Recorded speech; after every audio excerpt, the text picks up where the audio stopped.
Welcome to Reaching World Podcast, where we highlight the world's largest network of influencers for good, love, and service. Join us in saying thank you to these incredible individuals and organizations by listening, subscribing, and sharing their legacies. And by doing this together, we will help inspire others to leave their legacy of service and love. I'm your host, Zach Garner.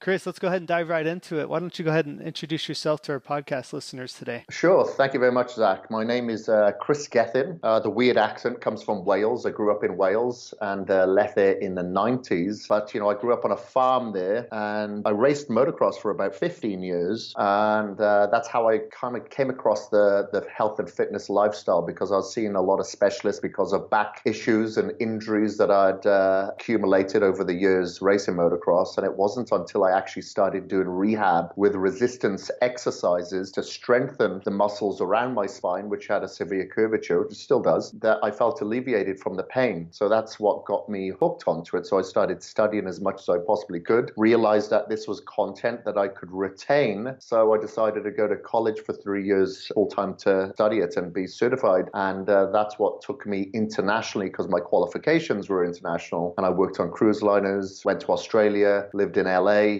working as a writer and photographer for publications such as Muscle and Fitness, Flex, published my own magazine there for a little while because I didn't like how content could quickly become edited and all of a sudden it's not your own words. And then that actually got me the attention of Ryan DeLuca, who was then the founder of bodybuilding.com, as he needed an editor-in-chief, which brought me up to Boise, Idaho. And I absolutely love Boise. I worked as the editor-in-chief for several years. I moved away, decided with my green card that I could live anywhere in the US. So I came back and then started Kaged Muscle Supplements. And, luckily I know a lot of people within the industry. The formulator that I have, Brian Rand, who I honestly, unbiasedly believe is the best formulator in the world, formulates our products. So my job is very easy because I've got fantastic people such as Brian on my side. And the same as my CFO, who was the CFO of bodybuilding.com and Liberty Media and companies like that. So, we have the right people in place to kind of push that forward. So, it keeps me out of trouble and it gives me a purpose. Good for you, man. That's awesome. So, I was curious what did bring you to Boise. So you answered that with bodybuilding. So when did that start? What years were that you moved to Boise and started on with bodybuilding? Okay, well, I moved to the US to begin with early 2005, moved to Boise, Idaho in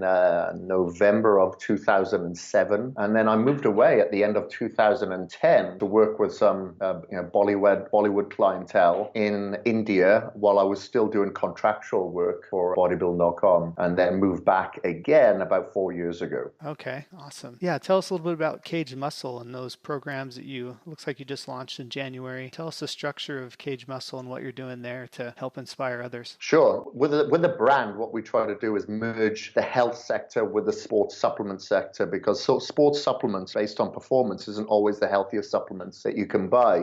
It's a rather largely loosely regulated industry. So we have to regulate ourselves. So that's why we ensure that we have all the certifications that a lot of other brands don't carry, such as Prop 65 Act for heavy metal contaminants, because heavy metals are very, very common in supplements. And, ensure that our products aren't tainted with any banned substances. We inform sport and inform choice our products. So, professional athletes, first responders can use our products. And we also make sure that everything is third-party tested. So not only does our manufacturer test, we test as well. And we ensure that everything has either organic, fermented, or patented ingredients that are effectively dosed. They're not underdosed or anything like that. And my job isn't really to market the products. My job is to educate people how to use them if they have captured all the low-hanging fruit first. Obviously, your sleep, your hydration, your nutrition, your training. Don't even look at supplementation unless that is all intact first. A lot of people look at the supplements to be that magic potion, pill, powder, when in fact it's not. But knowing that, the soil is over-harvested today, a high population,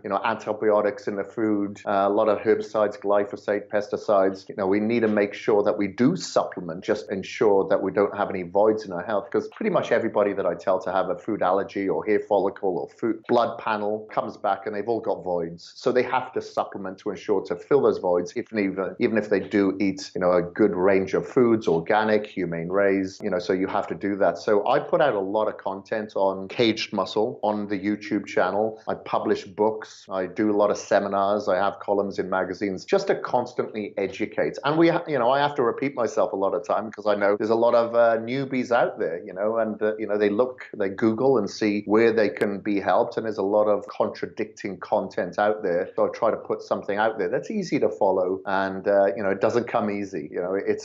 I put out tough workouts, whether that's somebody getting ready for an ultra marathon, an Ironman, a bodybuilding show. My mantra is knowledge without mileage is bullshit. So I do these events myself so I can better relate that to the viewer or listener or reader. Yeah, that's awesome. Well, good for you. I know it's quite a process to develop all that content, from whether it's from experience or, research. So, hats off to you for all the content you do deliver. And I know your tribe appreciates that. So maybe tell us a highlight or two from people that you have trained or people that have subscribed and listened to your YouTube or watched your YouTube videos and downloaded some of your content. Tell us some success stories there. Sure.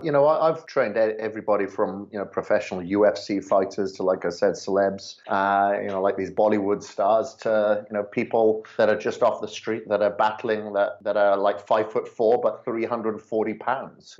Some people that are battling cancer, people are battling depression.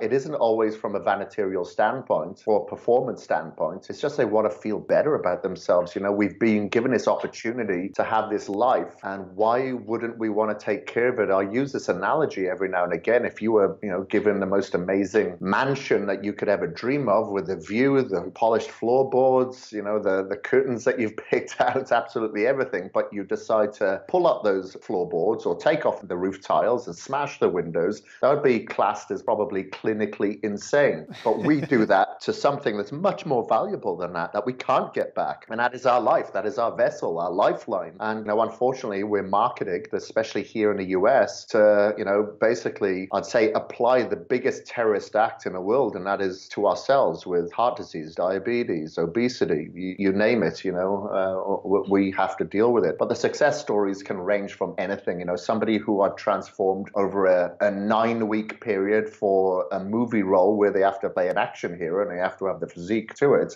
or somebody who was dealing with cancer and they've gone from, a highly inflammatory diet filled with carbohydrates and vegetable fats, whatever, but now, they're reduced the size of their abscess, or they're controlling their cancer. I'm not saying I'm a physician, I can't make any structure function claims, but I'll do everything that I can to ensure that not only they're living the life for themselves, but people around them as well. I want to take care of my parents, my grandparents, to ensure that they have a healthier, longer lasting life. But we want to make sure that we kick ass at the same time. So I'm not only into anti-aging, but I'm also into increasing our health span so we can kick ass while we're here too. I love that. What's maybe a personal or a physical obstacle that you had, like you've mentioned that you had the back injury, maybe an obstacle like that you've had to overcome to get where you are today that'll help motivate, inspire our listeners? Yeah, for sure. Yeah. The back injury is one of them. And that's one of the things that keeps me active. I can go into the gym and pull 500 pounds and it's fine. But if you put me on a plane for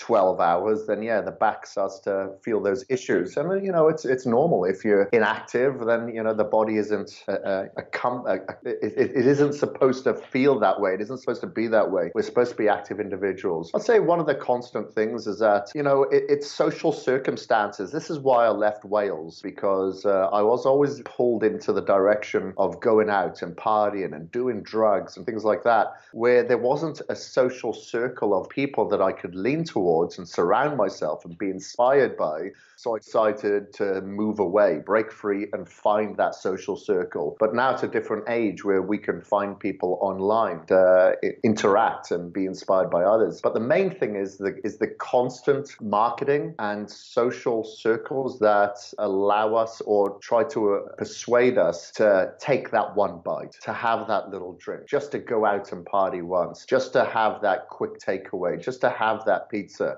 That is the constant battle that I find that I have to overcome, because I'm definitely an obsessive character, and I try to transfer that obsessive character traits away from alcohol or sugar or anything that's addictive to something else where I can put that addiction into, and that is running, that is cycling, that is swimming, that is weight training, or learning how to biohack my health and increase my longevity. So it's it's using my addictive personality on a daily basis into something good and something that's going to harm my future. Yeah, that's perfect. To redirect that addictive behavior to things that'll actually extend your life and longevity of your health. So that's awesome that you've been able to overcome that and refocus that energy on such a positive thing and such a instead of a negative thing. So Yeah. on that note, Kris, tell us, maybe have you had a mentor or two that you would recommend, or say go check him or her stuff out that helped get you to where you are today? You mentioned those social circles are so crucial. We understand that we become the 5 closest people we spend our time around, right? So Yeah. Who's a mentor or someone that you've looked up to help you get to where you are today? Yeah, so the people that I interact with the most, because I'm not a really socially interactive person. I'm not always good up close. So I tend to interact a lot more through listening to people's podcasts, such as yourself, reading books. I read a lot of books, and that is my form of social interaction, I'd say, more than anything. But there's some great people out there. Shawn Wells is a fantastic inspiration to me.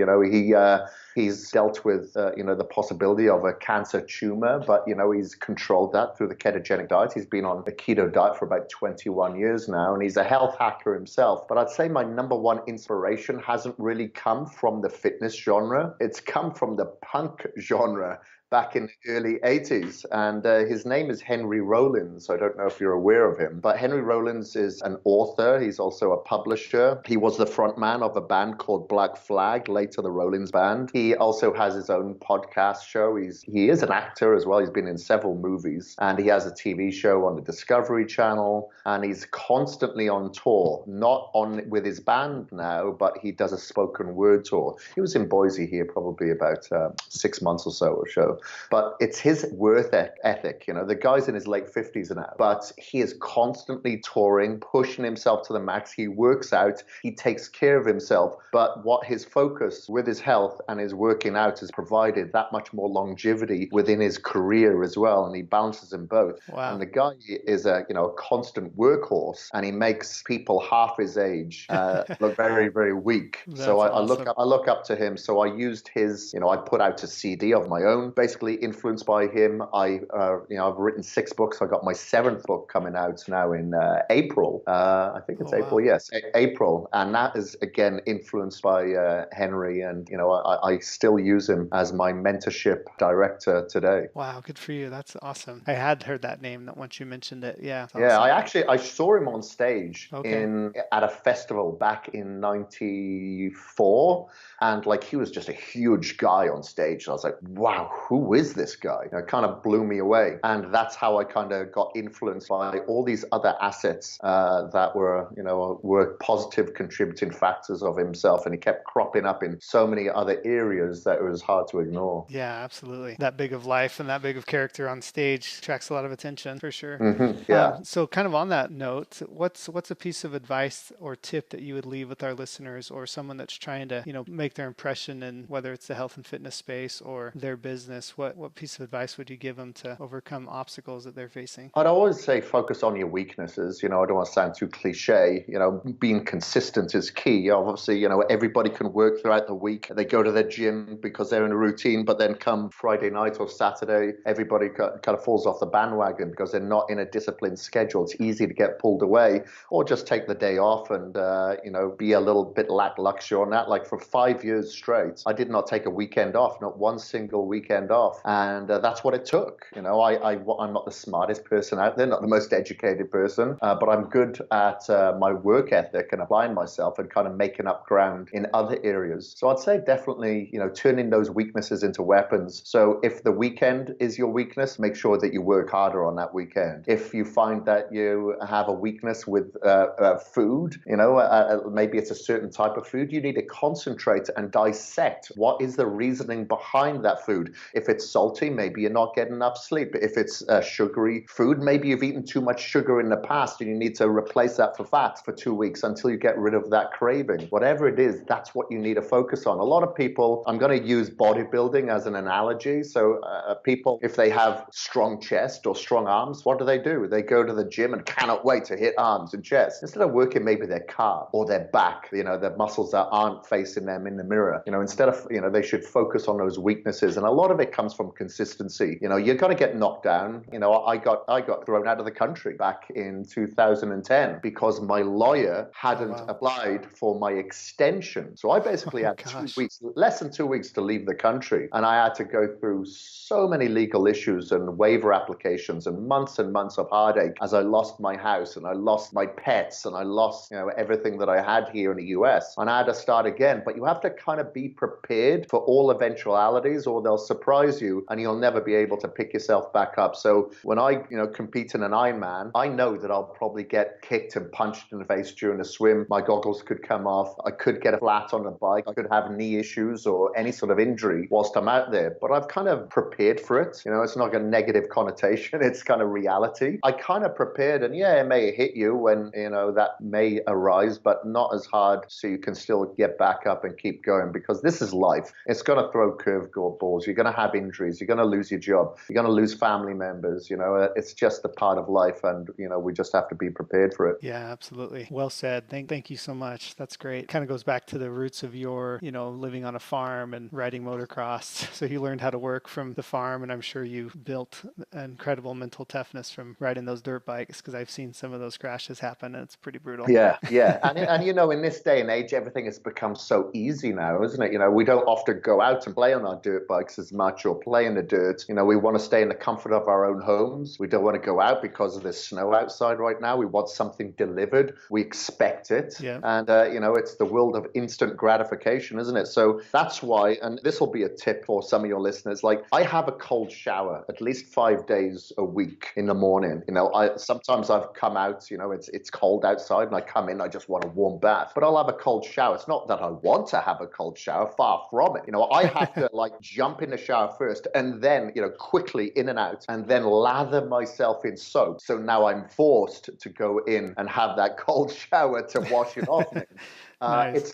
It's just another form of discipline that you can transpire or transcend into other areas of your life where you may find I want to choose comfort over commitment. So just by doing little things and making sure that you do not switch your phone on for the first half hour before when you wake up in the morning and don't, you know, use your phone for a good hour before you go to bed. It's just all forms of discipline that has a positive effect into other areas of our life that is quickly becoming more convenient. It's so true. And I love that you're saying just take it step by step too. It's not like overnight you're going to become that disciplined, right? You're saying like little obstacle, little things at a time, overcoming those little things. And over a long period of time, we can look back and see the journey that we've gone on and accomplished, right? Exactly. Yeah. You know, month by month. Yep, absolutely. So Kris, is there what's the best place if I'm listening to the podcast and want to grab some of the Kaged Muscle? Where can we find you? Where can we find your products? And how can we get our hands on some of those? Sure. So you can find me on Instagram. That's probably the best place to find me and interact with me. It's Kris Gethin, K-R-I-S, Gethin, G-E-T-H-I-N. And Kaged Muscle is basically you can go to kagedmuscle.com and you can find all the products there. But we are sold now in all top retailers like GNC, Vitamin Shop, bodybuilding.com, here in Boise. You can find us pretty much everywhere. And and we have just been announced as going into the battle of the brands with Vitamin Shop again, which we won last year after only being in the stores for 6 months. So, you know, you are welcome to go and vote. A little plug there. Yes, always. I love it. Well, thanks, Kris. We appreciate your time. It's been a great episode. Is there a current special or offer that our listeners can go grab or snatch up? Is Kaged Muscle, that's K with just like the way you spell your name, right? KagedMuscle.com. Yes, K-A-G-E-D, muscle.com. And we do have a special that just went up today on our creatine. It's the world's first completely soluble creatine monohydrate. And that has just gone up today. Buy one and you'll get 50% off. And we never do specials usually like this because we usually lose a lot of money, which I will be as we speak right now. Yeah. But it's just to get it into people's hands, you know, because I understand that, you know, by losing money on the top end, that, you know, eventually it will create a lot more loyalty on the bottom end. Yeah, absolutely. Customer acquisition cost. Exactly. You got it. Absolutely. All right, Kris. Hey, appreciate your time today, man. Hey, thank you very much, Zach. I appreciate it. Anytime. These episodes will be launched on Mondays and Thursdays. And if you'd like someone to be on the podcast, if you think there's someone in your network that should be recognized for the good they are doing in the world, please reach out to us and send us a direct message. We can be found at Reaching World Podcast on Facebook.com. So be sure to find us there, like our page, and submit any ideas or suggestions of individuals or organizations that should be highlighted on this podcast.